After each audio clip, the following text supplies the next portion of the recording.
Yang bersama saya Tili Rea Bella, saudara. Tak hanya di Pati, kenaikan tarif pajak bumi dan bangunan atau PBB juga terjadi di sejumlah daerah, seperti yang terjadi di Cirebon, Jawa Barat. Kenaikan yang mencapai hampir 1000% atau 10 kali lipat dianggap tidak masuk akal jika dibandingkan dengan daerah lain. Seperti Kabupaten Pati, Jawa Tengah yang mengalami kenaikan sekitar 250%. Kenaikan ini terjadi berdasarkan Perda Nomor 1 Tahun 2024 tentang pajak dan retribusi daerah.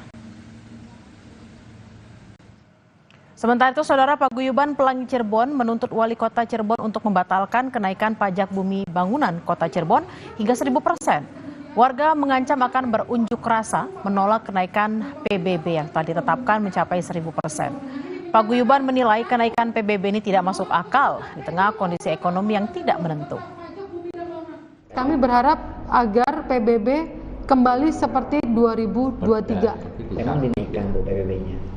Dengan Perda Nomor 1 Tahun 2024, PBB naik seluruh merata minimal itu 150%. Sampai 1000% dan hampir semua ini adalah keresahan masyarakat. Hanya saja mereka tidak ada yang berani speak up, berbicara. Menanggapi hal ini, Saudara, Wali Kota Cirebon Effendi Edo membantah adanya kenaikan pajak bumi bangunan yang mencapai 1000%. Edo mengakui adanya kenaikan PBB sejak Perda Nomor 1 Tahun 2024 diterapkan. Namun nilai kenaikan PBB tidak mencapai 1000% dan berkisar di angka 400 hingga 500%. Namun meski demikian, Edo memastikan akan melakukan kajian dan membahas ulang Perda 1 Tahun 2024 tentang pajak dan retribusi.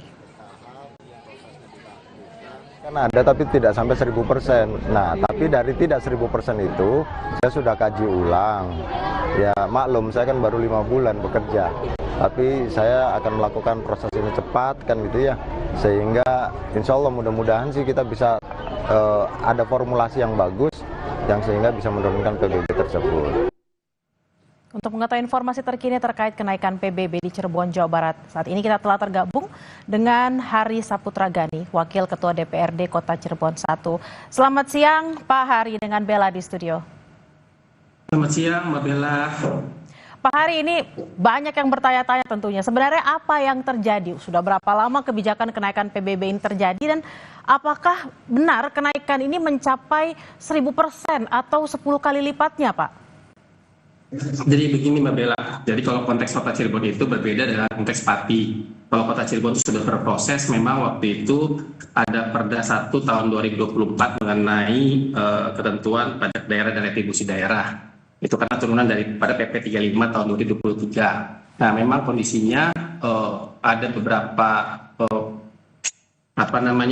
kenaikan yang sangat signifikan. Tapi lalu pada tahun 2024 kita DPRD dengan pemerintah kota sudah melakukan kajian-kajian dan kita sudah akan merevisi perda tersebut. Nah, itu sudah tertuang dalam berita acara juga bahwa kita akan melakukan perubahan peraturan daerah Kota Cirebon Nomor 1 Tahun 2024 tentang pajak daerah dan retribusi daerah perubahan nilainya yang akan dilaksanakan bulan September 2025 ini. Oke Pak. Itu, Mbak Bella. Oke Pak Hari, ini sudah akan melakukan perubahan yang kemungkinan akan terjadi di bulan September. Tapi pertanyaan orang-orang terutama mungkin warga Cirebon ya, apakah memang kenaikan ini mendesak Pak untuk dilaksanakan? Karena kita lihat memang kondisi masyarakat terutama mungkin masyarakat Cirebon saat ini sedang tidak baik-baik saja. Kalau tadi ada di informasi sebelumnya mengatakan ada kemungkinan kenaikan juga paling kecil itu 150%. Nah, apakah memang kebijakan ini memang mendesak untuk dilakukan, misalnya untuk menutupi kebutuhan fiskal daerah? Jadi begini, Mbak Bella, artinya kalau Kota Cirebon itu Perda sudah ditetapkan tahun 2024. Lalu setelah itu periodisasi yang baru DPRD kita langsung merevisi. Langsung merevisi Perda 1 tahun 2024 yaitu tentang pajak daerah tersebut. Jadi kita memang DPRD Kota Cirebon, seluruh anggota DPRD-nya dengan pemerintah kotanya itu bersama-sama dengan rakyat, kita tahu betul bahwa rakyat sangat diberatkan dengan kenaikan ini. Oleh karena itu kita mengambil sikap langsung merevisi kembali. Kita tahu bahwa perda tersebut secara mekanisme benar, tapi secara kebijakan kurang bijak dalam kondisi seperti ini, sehingga kita langsung merevisi. Yang kita akan revisi adalah pasal 9 yang itu mengenai tarif dasar. Nah, tarif dasar itu kan ada maksimum di situ 0,5% untuk NJOP di atas 3 miliar. Nah, oleh karena itu kita akan kunci untuk NJOP untuk persentase pengaliannya itu tidak lebih daripada 0,3% atau 0,2%. Jadi kita memang benar-benar bersama masyarakat. Dan ini akan dilaksanakan oleh kita sudah berjalan. Tinggal di September ini pengetok palunya. Seperti itu, Mbak Bella. Berarti kenaikannya tidak akan lebih dari 0,3 atau 0,2% dari NJOP. Dari NJOP. Pengaliannya. Oke, pengaliannya. Kira-kira berapa persen, Pak, kalau totalkan gitu? Apakah mungkin bisa mencapai lebih dari 100% misalnya?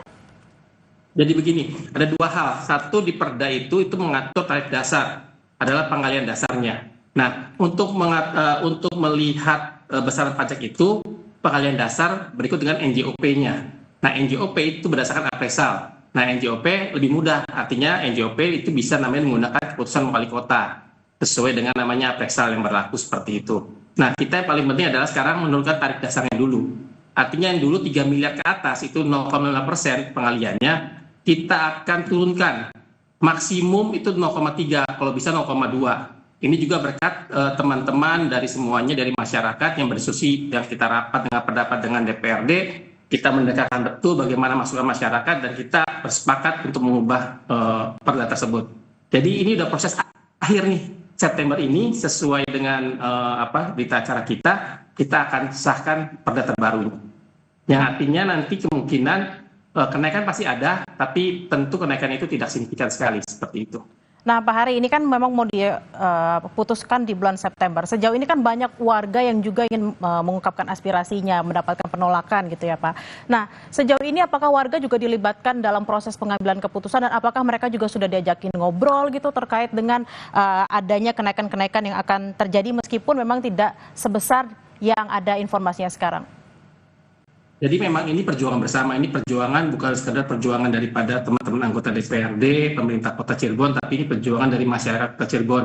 Kita berapa kali rapat dengan pendapat dengan Paguyuban Pelangi, kita mengundang masyarakat, kita menerima masukan semuanya, dan akhirnya kita memutuskan untuk namanya mencari solusi terbaik. Jadi artinya ini perjuangan bersama-sama. Kalau Kota Cirebon, alhamdulillahnya mungkin akan ada sedikit beda pandangan, tapi tentunya kita mencari persamaan, kita merangkul seluruhnya, kita melibatkan masyarakat juga. Jadi sehingga akhirnya proses hari ini berjalan dengan baik. Artinya begini, pada saat ada kenaikan, lalu juga pemerintah kota kemarin itu langsung membuat kebijakan, yaitu ada diskon itu sampai 50%, itu guna untuk mengantisipasi daripada perda yang berlaku.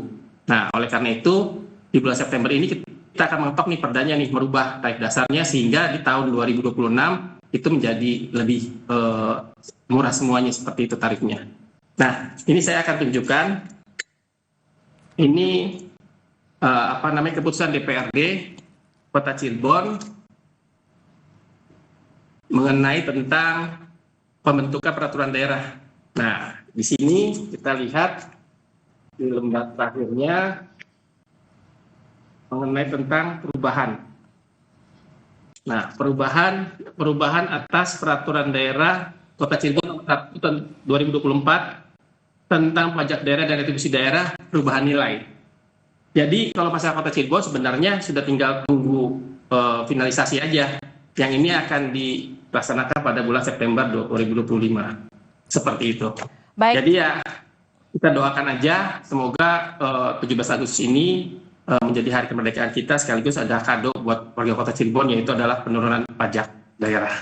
Baik, kita juga berharap penurunan pajak tidak membebani masyarakat, terutama untuk masyarakat Cirebon. Terima kasih atas waktunya siang hari ini. Hari Saputra Gani, Wakil Ketua 1 DPRD Kota Cirebon, selamat beraktivitas kembali.